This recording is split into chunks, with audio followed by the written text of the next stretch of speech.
other shows we have for you to enjoy at myclassicradio.net. The Avengers was most certainly not a household name in South Africa prior to the radio series. With no national television service until 1976, the mechanism simply was not present in the country to show television programs to mass audiences. While many other countries reveled in the filmed adventures of John Steed and company, South Africa was not equipped to join in the fun. The series took Britain by storm and made a major impression in the American markets, being that greatest of rarities, a British series given a network transmission slot. However, as a filmed series, rather than a videotaped one, The Avengers was able to gain a modicum of exposure in South Africa through film rentals. Come and listen at myclassicradio.net.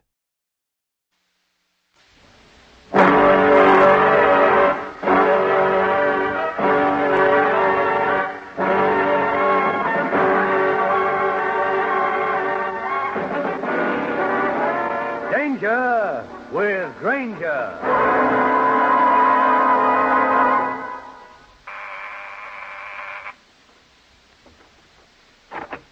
Yes, what is... Inside, baby. Inside, I said. Well, Gloria, here we are, huh? Why don't you let me alone? Get out of here. Not yet. All right. I'll call the police. The police? Go ahead. Call. Here. You want me to dial for you? Wait until they show up here. I'd like to hear what charges you make against me, baby. All right. Put it down. That's better. A lot better. What do you want? The dough, baby. Hand it over. I haven't any money. Stop lying. I know you got it. Let that purse alone. Oh. You didn't have any dough, huh? I'll just take this roll of bills, baby. And don't double-cross me again. Just play it smart, Gloria, and nothing will happen. For that, I'm going to get you. And get you good. This is Steve Grainger, private detective, with a story about a girl who decided to get married and tried so hard that it nearly killed me. In just a moment, I'll take you back to one of my most interesting cases.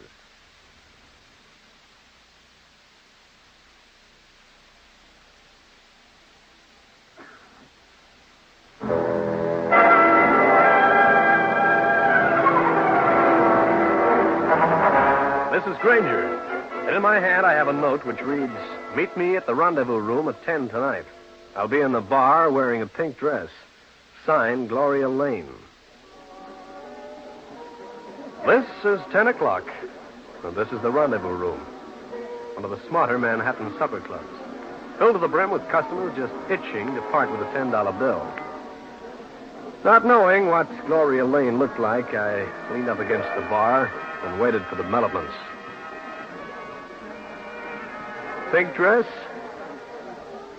You're Steve Grainger? And you're? Gloria Lane. Glad to meet you, Miss Lane. I'm glad to meet you. Want to talk here, or shall we find a spot a little more secluded? I think we should get out of here. Let's go. Well, if it isn't the demon detective. How are you, Grainger? Pretty good, Rick.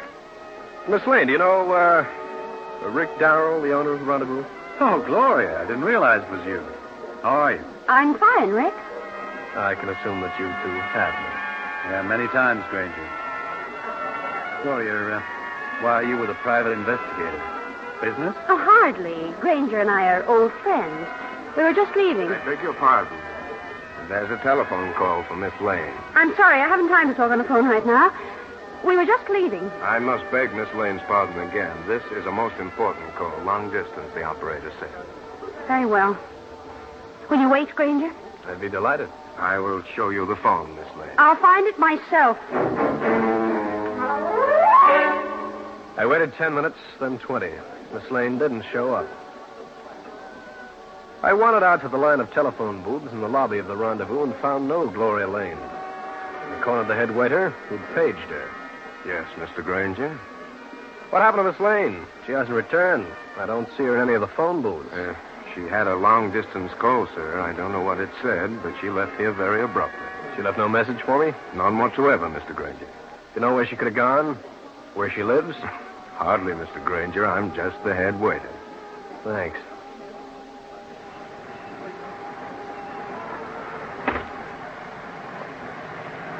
I moved down the street, wondering what this was all about. The look in Gloria Lane's eyes when the head waiter paged her indicated fear. But why disappear? Or had Paletti lied and had someone forced her to accompany them? I stopped for a second, debating what to do. Then I heard it. This was someone in pain, someone down an alleyway just to my right. She was lying alongside the wall of a building, and she was my recent friend, Gloria Lane. Help me. Get me home. Sure, Gloria, sure. Now, this is Grainger. Where do you live? I live at... Come on, baby. Come on, wake up.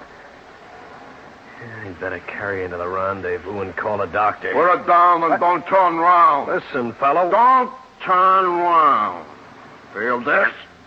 All right, so you got a gun. And this girl has been badly beaten. She needs a doctor. Mister, just mind your own business. This dame will be taken care of, understand? Now go on, get moving. I don't think so. Or do you catch it? You haven't got nerve enough to shoot. This is a blind alley. There'll be 4 cops on your back before you made the street. Oh, wise guy, huh? They're so wise that I'm taking this girl out of here. Okay, pick her up. Thanks.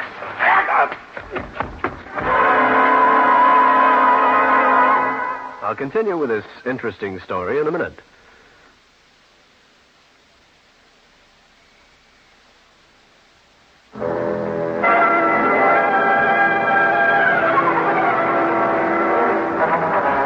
As I bent over to pick up the limp body of Gloria Lane, the man behind me with a gun made me a present of it, right on the top of the head. When I came to, I stirred around, brushed off my clothes, and got on my feet. The alley was deserted. No Gloria Lane, and no sign of the guy who knocked me out. I looked round for a door and found it, the back entrance to the rendezvous. I moved through the kitchen into the main room of the club and asked questions. Rick Darrell wasn't around. Paletti, the head waiter, wasn't around. No one had seen Gloria Lane. I took myself home, went to bed, hoping to forget the whole thing. In the morning, I went to my office, sat down, read the newspapers. Nobody had reported anything. Grainger, I want to talk to you. Hi, Rick. A little early for a night spot operator to be around, isn't it? I want to ask you some questions, Grainger. Oh, like what? Why were you with Gloria Lane last night? I think that's my business. Although it should be obvious, she's a very attractive woman. Did you take her home? Nope. What's wrong, Rick? I've got a chore for you. Find Gloria Lane for me. Why? Personal reasons. I'll pay $100 and give you 24 hours in which to do it. It's a large order. Got any ideas? A few. Just why are you so anxious to find Gloria Lane? She promised to marry me 2 weeks ago. Oh? I don't like people who break promises. Can't blame you. And that goes for you, too. If I find out that you saw Gloria after she left the rendezvous, you'll answer to me. If you're going to be tough about this, find another boy to run your errands. Yeah, I guess you're right. Okay, you didn't see her. Rick. Yeah? Would anybody want to harm her in any way? Would there be a reason to grab her and hold her for a price? That's what I want you to find out.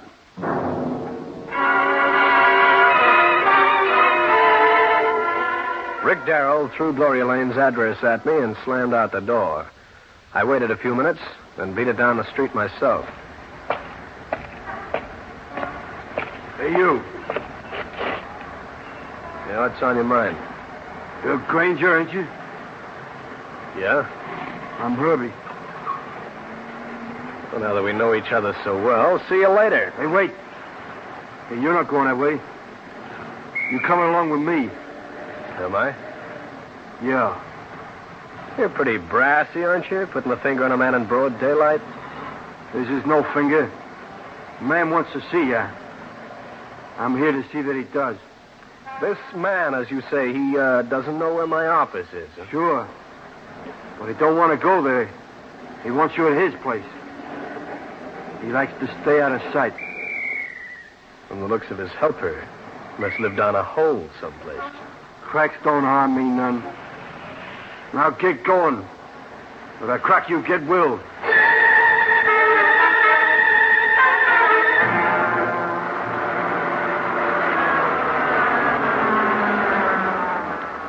Well, the 79 Club. Now, this is it. Get out, Grainger. I do to do a little gambling, is that it? Get moving. I don't have a choice. Don't be scared, little man. Nobody's going to hurt you. Call me little man, chum. Get, I said. One day, you and I will meet under different circumstances. Oh, shut up. You make me tired. And vice versa. Go on. Walk inside.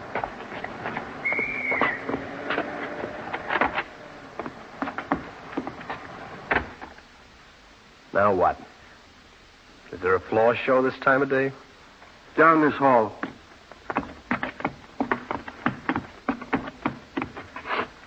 This door right here. I'll walk in and meet the boss. I had a hunch it'd be something like this. Jerry Regan himself. Have a chair, Grainger. I'd love to take a chair and break it over this gorilla's head. Close the door, Herbie. Sure.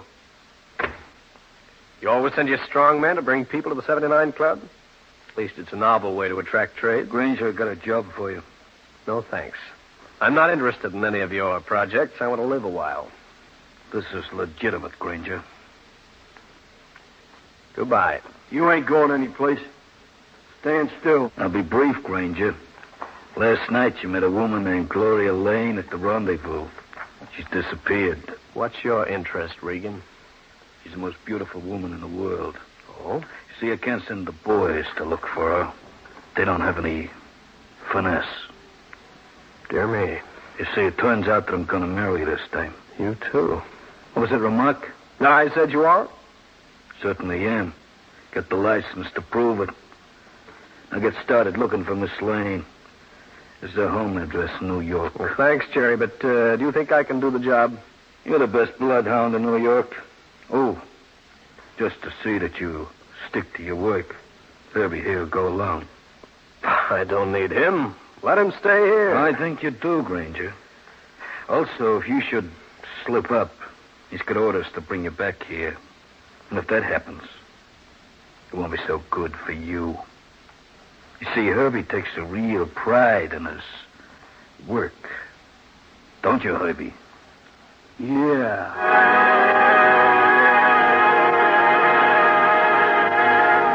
Herbie turned a smile on me that resembled the expression on a wolf's face as he sneaks up on a rabbit. I didn't need 3 guesses as to what would happen if I didn't come up with Miss Gloria Lane, the girl who wanted to get married twice. In just a minute, I'll bring you the climax of the case.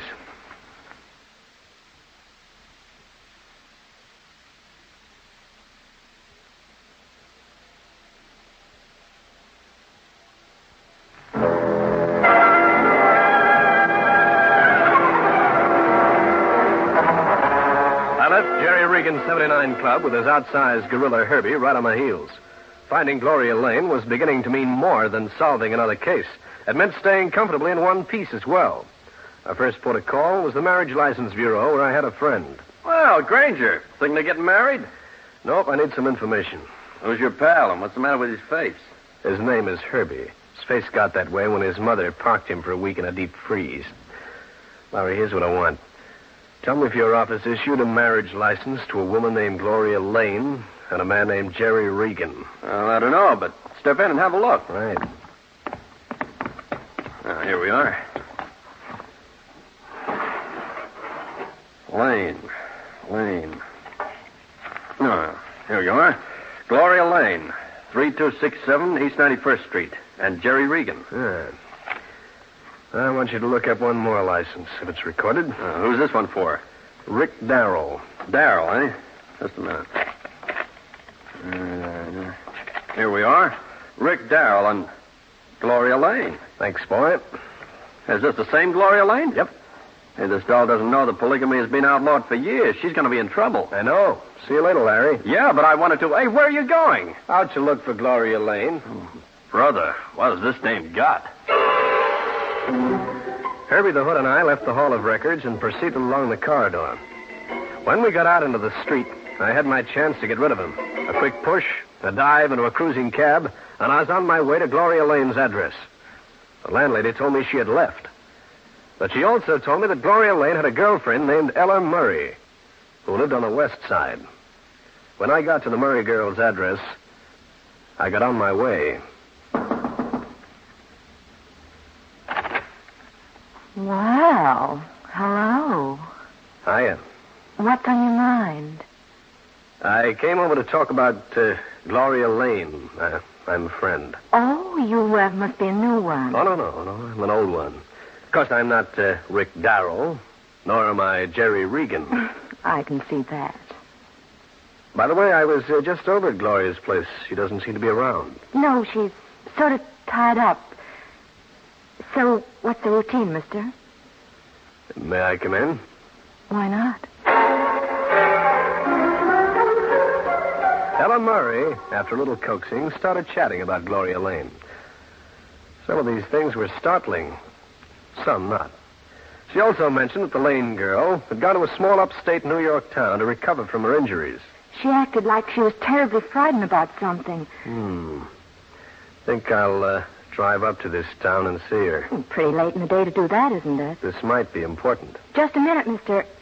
You're not after her to do her any harm. I'd hate to think I put her on the spot. Oh, I wouldn't do any harm. Matter of fact, I'm beginning to think I can do us some good. I'm glad to hear that. Oh, we'll see you later, Ella. It's been fun. I'd like to see you later. Maybe you will.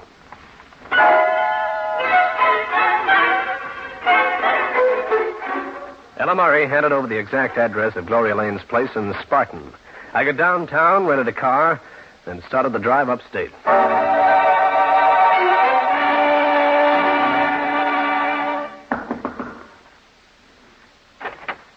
Grainger? Yeah, Grainger. Inside, baby. How did you find out where I was? Your girlfriend told me. Get your coat. You're going back to New York. Me? Why? There's some money in this for me, baby, and I'm going to collect it. But, Grainger, I can't go back to the city. They'll... I know what they'll do, and I hope it happens. I never did like chiselers, so we won't even wait for you to get your coat. Come on. At least let me fix my face. I'll be right back. I listened for the sounds of a back door closing because I didn't believe a word Gloria Lane said. I never heard the door, but I did hear something else. Now, listen. Here's what I mean. Put down that phone, baby, or I will. Who was that? Did you say I was here? I won't tell. So you did. Come on, we'll drive back to New York without your face. Maybe you won't need it anyway. Grainger, listen to me. What? I can't go back there. I'll pay you plenty if you'll let me go. No soap. But I can't face him. It's not him, baby. It's they. And I wouldn't miss this meeting for the world.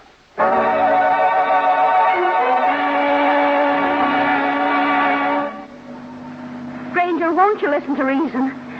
Please let me off. Any place along here, I'll walk. You'll walk. When we get into the city, now be quiet. Grainger, I could do you a lot of good if you'd play my way. Your way would buy me a nice cold slab in the morgue. But I've got money, a lot of money. Just forget it, baby. Grainger, you're not being fair. I hired you first. You got two men after me I'd rather not have as enemies. Oh, you're smart. You could get around them. If they paid you to find me, you could say you didn't find me. Thanks for reminding me that I double-cross clients, even those I don't want around. Grainger, there's another car coming up fast. Stop jittering.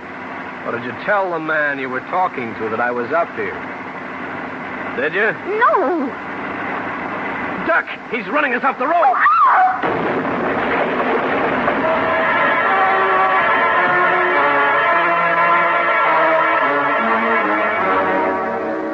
When I opened my eyes again, there was a face leering down at me. Not a very nice face, since it belonged to the head waiter, Paletti. I was still in my own car, but my hands were tied. Well, so you come too, huh? Yeah. But you're helpless. Where's Gloria Lane? In my car, which is not so damaged it can't be driven.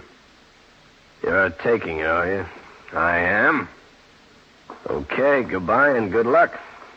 Because Jerry Regan and Rick Darrell won't like the story I'm going to tell them. You won't tell any story, Grainger. You won't be able to.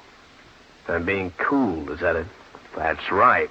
Most unfortunate. I get in like this. I start the car like this, and you wind up in that ravine. At this speed, I can jump.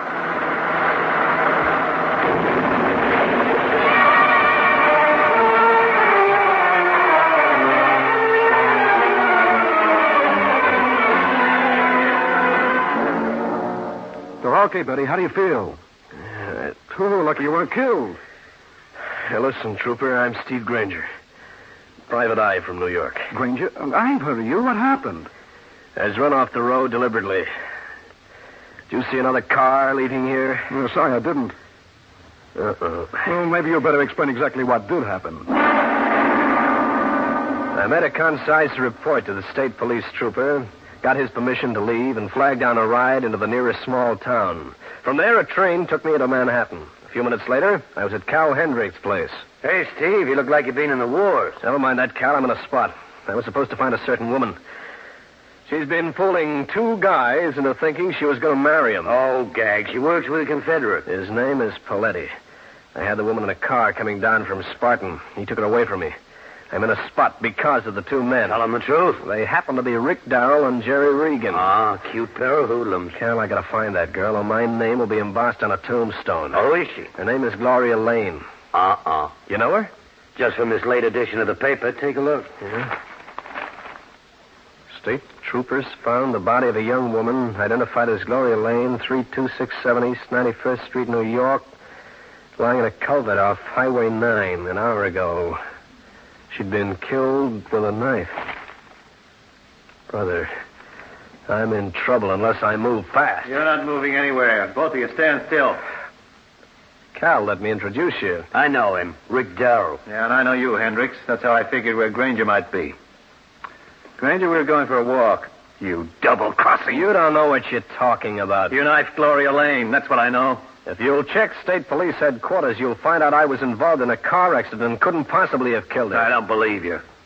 If we can locate a certain man, I can prove that Gloria Lane was not only chiseling you, but one other man. What? Want to take a chance? If we hurry, we can grab him. All right, just this once, Grainger. And you better be right.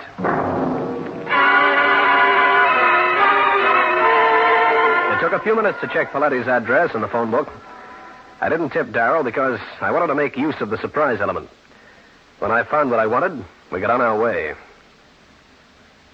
What are you trying to pull, Grainger? This is where Paletti, my head waiter, lives. I know it. Say, how long had Paletti worked for you? 5 months. How long had you known Gloria Lane? What? 5 months? That's what I thought. Yeah, Grainger! Okay, get him up. Well, Paletti, I see you're packing. What is this, Grainger? Paletti and Gloria Lane were partners. Her girlfriend, Ella Murray, told me that. She also told me that they'd worked this marriage racket in a lot of cities. He's lying. It was a simple routine. Gloria was good-looking. Paletti would find a man with dough. This guy would fall for him. That'd be a proposal of marriage. Then Gloria would need money. Okay, wise guys, stay put. I'm leaving. There's more, Paletti, and I want Darrell to hear it. This time they played it two ways. They not only got you on the hook, but they corralled Jerry Regan over in Jersey. Regan? When Paletti found out she double-crossed him out of the money, he killed her. Okay, keep those hands in the air. Why, you dirty... Don't move, Darrell. One more step and I shoot. All right, go ahead.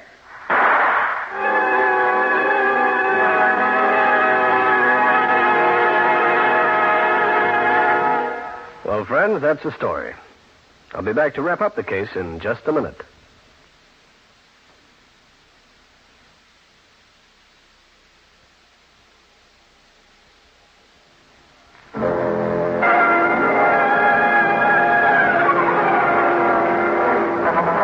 I had to hand it to Rick Darrell for nerve. He walked straight for Paletti. I dived for the head waiter's arm, and the shot went wide. Paletti went to jail on a charge of murder. Later, Jerry Regan, Rick Darrell, Gloria's girlfriend, Ella Murray, and I had a date. Gee, Gee, I like this place. That's fine, Ella. You know, Granger, you done a good job. Me and Rick here, we never liked each other. No, but now we sort of buried the hatchet. Yeah, Herbie checked the marriage license bureau later like you told me to. Found out you've told him the truth. Herbie did that? Didn't think he could read. He was a graduate. He went to school. Get out of the 8th grade when he was 16. I thought so. You know, one thing I don't get. Why did Gloria try to hire you? I think she was going to hang something on Paletti and let me find out about it. That way she could get rid of him. Oh, I get it. Well, Granger, here's a little piece of money from me. And a little change for me, too. Boys, I'm overwhelmed. Oh, that's okay. Jerry and I got back most of the dough Gloria took us for. Gee, Mr. Granger, you certainly did a good job. Thanks, Ella. Want to go out and spend a little of this money with me? I'd like to, but I got a date with Rick tonight. And with me the next night? Well, what does that leave me? All right, don't tell me. The only date I get is the one in the fruitcake. Steve Grainger again. You've just heard one of the most interesting cases in my files. And I'll have another one for you. So be around next time.